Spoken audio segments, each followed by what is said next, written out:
Single mother posts newborn photo online. CEO asks, "Is this my child?" She had nothing left. No job.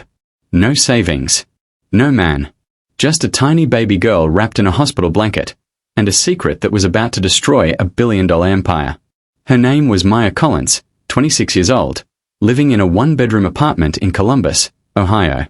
She worked the night shift at a printing company, ate ramen 4 nights a week, and saved every dollar she could in a mason jar under her sink. She wasn't bitter about her life. She was just tired. The baby's name was Lily. Born on a Tuesday morning in March, 7 pounds, 3 ounces, with dark eyes and a tiny dimple on her left cheek that Maya didn't recognize from anyone in her family. She posted one photo on Facebook. A simple caption, "She's here. My whole world. Just us two, and that's enough." She didn't expect anyone important to see it. She was wrong. 18 months earlier, Maya had landed a temp job at Whitmore Capital, a private investment firm in downtown Columbus. The office was all glass and marble, the kind of place where people wore watches that cost more than her car. She was there to fill in for a receptionist on maternity leave. 6 weeks. That was it. But on her 3rd day, she met Daniel Whitmore. He was 41, the CEO and founder, with silver at his temples and a handshake that felt like a promise. He wasn't loud or arrogant the way she expected rich men to be. He was quiet. He asked her name. He remembered it the next day. "Most people in this building don't know the receptionist's name," her co-worker Diane whispered. "He remembered yours. That means something." Over the next 6 weeks, Daniel stopped by the front desk every morning. They talked about books, about the city, about the rainstorms that kept flooding the parking garage. It felt harmless. It felt like kindness. Then one evening, the office was empty, and he asked if she wanted coffee. Coffee became dinner. Dinner became honesty. He told her his marriage was over in everything but paperwork. His wife, Claire, had moved to their second home in Scottsdale 2 years ago. They hadn't shared a conversation in months. He wasn't asking for sympathy. He was just telling the truth. Maya believed him. She shouldn't have. But she did. For 3 months, they existed in this fragile, secret world. Late dinners, long drives, honest conversations she'd never had with anyone. She fell in love the way people fall asleep, slowly, and then all at once. Then her temp contract ended. He didn't ask her to stay. He walked her to the elevator on her last day, handed her an envelope with a generous bonus check, and said, "You deserve good things, Maya." She smiled. She walked out. And 2 weeks later, she found out she was pregnant. She never told him. She told herself it was pride. She told herself it was self-protection. But the truth was simpler and sadder. She didn't want to be the woman who trapped a married man with a baby. She didn't want Lily's first story to be one of scandal and obligation. So she did it alone. She quit her next job when the pregnancy got hard. She moved to a smaller apartment. She applied for assistance, swallowed her pride at every turn, and when Lily arrived, she cried for an hour, half from exhaustion, half from a joy so overwhelming it physically hurt. She posted the photo on Facebook, a platform she barely used anymore, mostly just to let her mother in Cincinnati see the baby. She said it to friends only. She thought nothing of it. What she didn't know was that 3 years ago, in a moment of quiet curiosity, Daniel Whitmore had sent her a friend request using a personal account she'd long forgotten about. She had accepted it. And that account was still there. Still watching. Still connected. The message came at 11:47 p.m., 4 days after she posted the photo. "Maya, it's Daniel. I need to ask you something, and I need you to be honest with me. That baby, is she mine?" Her hands started shaking so badly she dropped the phone. She didn't respond that night. Or the next morning. She sat with Lily on her chest, listening to the baby breathe, running through every possible version of what came next. Money. Lawyers. A custody battle she couldn't afford. His wife finding out. Her daughter growing up in the middle of a war she didn't start.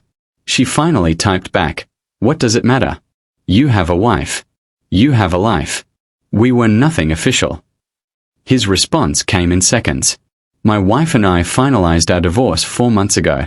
And you were never nothing to me. Please let me come see you." She stared at the screen for a long time. Then she typed, "No." He came anyway. Not in a dramatic, movie way.